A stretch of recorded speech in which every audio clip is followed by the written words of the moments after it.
Americans for Fair Taxation presents the Weekly Chairman's Report, written by Steve Hayes, president of Americans for Fair Taxation, and recorded by Bob Paxton, a volunteer with the Florida FairTax Educational Association. And now, this week's Chairman's Report. Hello, I'm Bob Paxton with the AFFT Chairman's Report for Friday, August 30th, 2019. Congress should follow the example of the Business Roundtable. The Business Roundtable is an association whose members are the chief executive officers of leading U.S. companies. Collectively, they represent every sector of the economy and bring a unique and important perspective to bear on policy issues that impact the economy. Roundtable members are thought leaders, advocating for policy solutions that foster U.S. economic growth and competitiveness. On their website, they list the following about their members. They employ more than 15 million people, give more than $8 billion in charitable contributions, invest $147 billion annually in research and development, pay nearly $296 billion in dividends to their shareholders, generate more than $488 billion in revenue for small and medium-sized businesses, plus they provide health care and retirement benefits to tens of millions of Americans and their families. Now, there are many similarities between the duties of members of Congress and the duties of a large public corporation's board of directors. The members of Congress represent the American people. The directors of public corporations represent their shareholders. Both the members of Congress and a corporation's directors are elected, in principle, by their constituents in free elections. The people in their district elect members of Congress, and the shareholders elect a corporation's board of directors. In reality, because of manipulations of their districts, gerrymandering by members of Congress, along with their large campaign war chests, incumbent congressional candidates have a huge advantage over any challengers. That's why the re-election rate for the House of Representatives is over 90%. Also, corporate directors are almost always chosen by the larger shareholders of a corporation, and the wishes of the majority of smaller shareholders are often ignored. Congress and the directors of large corporations are both responsible for the administration of vast operations and for spending money wisely. Both delight in spending other people's money to do good. Let's look at the guiding statement of the Business Roundtable. In 1997, the Roundtable published this statement of their duties and obligations. Quoting now, "The notion that the board must somehow balance the interest of stockholders against the interest of other stakeholders fundamentally misconstrues the role of directors.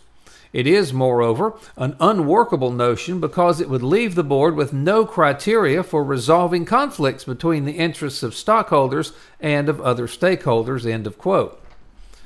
The Roundtable has now issued this statement, signed by 181 chief executive officers. Quoting again, "Americans deserve an economy that allows each person to succeed through hard work and creativity, and to lead a life of meaning and dignity. We believe the free market system is the best means of generating good jobs, a strong and sustainable economy, innovation, a healthy environment, and economic opportunity for all.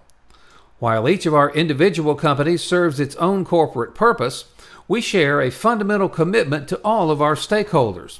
We commit to delivering value to our customers. We will further the tradition of American companies leading the way in meeting or exceeding customer expectations. We commit to investing in our employees. This starts with compensating them fairly and providing important benefits. It also includes supporting them through training and education that help develop new skills for a rapidly changing world. We foster diversity and inclusion, dignity, and respect. We're committed to dealing fairly and ethically with our suppliers.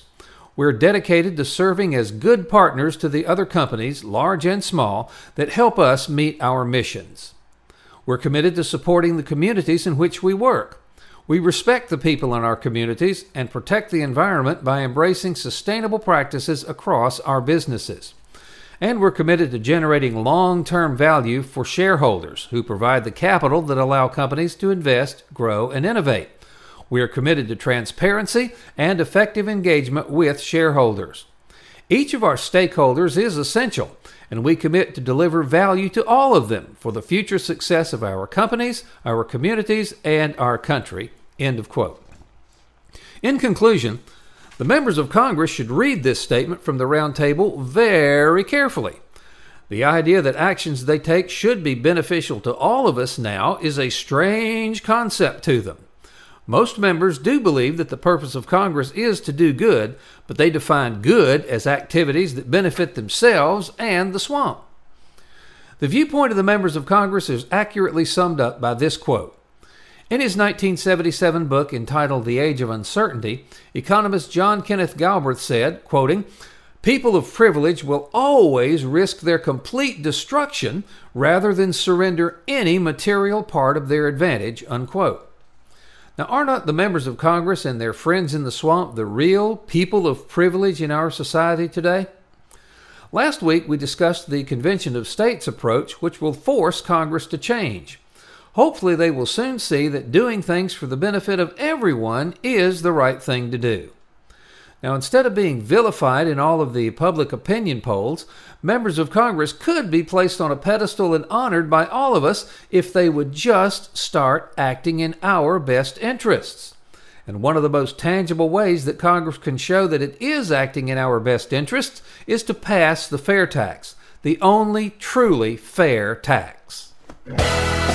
This has been the Weekly Chairman's Report, written by Steve Hayes, President of Americans for Fair Taxation. Check back every week for news and information about the fair tax, and learn why the fair tax should replace our antiquated federal income tax system. If you'd like to receive a copy of the Chairman's Report in your inbox every week, sign up at fairtax.org or bigsolution.org.